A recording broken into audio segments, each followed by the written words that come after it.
Саламатсыңарбы окуучулар? Кутман күнүңөр менен.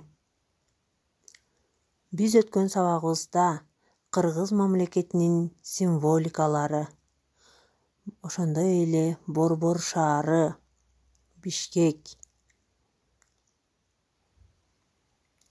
жана Кыргызстанда жашаган көп улуттуу элдер жөнүндө кенен маалымат алганбыз. Ал эми балдар, бүгүнкү сабагыбызда ушул көп улуттуу Кыргызстан элинин каада салты, үрп-адаттары боюнча түшүнүк алабыз. Анда эмесе сабагыбыздын максаты Кыргызстан элинин каада салтын, үрп-адатын, ошондой эле майрамдары, мектептеги белгиленген иш-чаралары жөнүндө маалымат аласыңар. Суроолорго жооп берип, тапшырмаларды аткарасыңар.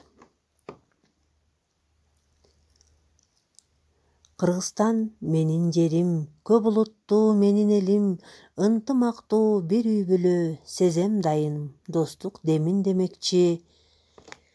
Кыргызстандын аймагында 80 улуттун өкүлдөрү жашайт. Ар бир элдин өзүнүн каада салттары жана үрп-адаттары бар. Каада салттар бул жүрүм-турум эрежелери, ал кылымдар бою түптөлүп, муундан муунга өткөрүлүп келет. Бардык элдер, айрыкча чыгыш элдер үчүн эң негизги каада салт болуп, улууну урматтоо эсептелет. Балдарды кичинекейинен эле улууларды сыйлоого, токтоо жана кең пейил болууга үйрөтүшкөн. Балдар, кошуналар, жакындарына, кары картаң адамдарга казы, сары май, кымыз, быштак, бал сыяктуу даамдуу тамактарды даярдашкан. Бул салт ата-энелерге жана улгайган адамдарга камкордук көрүүнүн үлгүсү болуп саналат. Байыртан эле меймандостук турмуштук эреже жана адеп-ахлактык мыйзам болгон.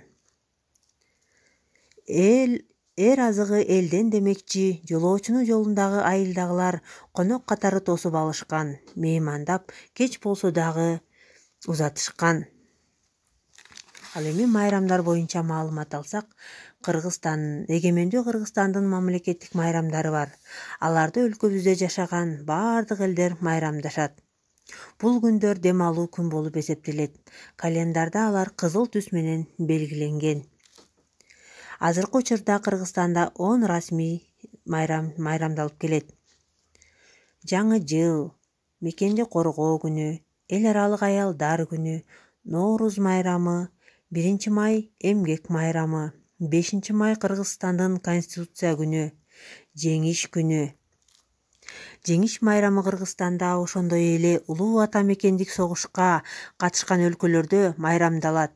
1945 жылдын 9 майында дүйнө эли коркунучтуу мүшкүл болгон фашизмден кутулган. Ушул күнү чоң аталар жана чоң энелер ордендерин тагынып чыгышат. Ошол мезгилдеги жеңиштин кубанычын жана согушта курман болгон досторун эскеришет. Кыргызстандын эгемендик күнүн майрамдоодо театрлаштырылган оюн-зооктор менен башталып, ага республиканын чыгармачыл жамааттары катышат. Эгемендик майрамын, ошондой эле салттуу майрамдарды ат оюндары дагы коштойт. Кыргызстанда ошондой эле 2 мусулман майрамы майрамдалат. Орозо айт жана Курман айт жыл сайын ай календары боюнча аныкталат. Орозо айт майрамынын учурунда адамдар туугандарына, кошуналарына айттап барышат, бири-бирине белек беришет, арбактарга Куран окушат. Курман айт курмандык чалуу майрамы мусулмандардын эң чоң майрамы болуп эсептелет. Кыргызстандагы ар бир майрам ат оюндары менен коштолуп келет. Мектептердеги майрамдар, салтка айланган майрамдар да кездешет. Алардын көпчүлүгү салтка айланып калган. 1 сентябрь билим күнү. Линейка кылып, окуучуларды тосуп алышат. Мугалимдердин майрамы. Ошондой эле 25 май бүтүрүүчүлөрдү узатуу. Ар бир мектепте спорттук оюндар. Нооруз майрамы, жаңы жыл майрамдары майрамдалып келет. Балдар, өзүңөр билген майрамдарды атагылачы. Силердин мектептеги салтка айланган майрамдар кайсылар? Ал эми балдар тапшырмабыз 12-19 бет түшүнүгүңөрдү айтып көркөм окуйсуңар. Анда эмесе саламатта тургула.